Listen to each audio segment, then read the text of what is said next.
तो 70 साल से जिन्होंने मुट्ठी में दबाया हुआ है ना, उनको मुट्ठी खोलनी पड़ेगी। इसको समझें, ये एक तहरीक बनती जा रही है। आप जितना मर्जी डराएं, खौफजदा करें, लोगों को मारें, लोगों को उठाएं, लोगों के कपड़े उतारें, यानी ये हरकतें तो मुशर्रफ ने भी नहीं की थी जो अब हो रही हैं, तो इतना जुल्म ना करता।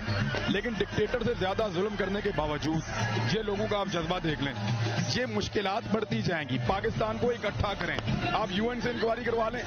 सारे जानते हैं कि अरशद भाई को किसने मारा है, सबको पता है पाकिस्तान में कि वो कौन था जिसकी वजह से भाई पाकिस्तान छोड़कर बाहर।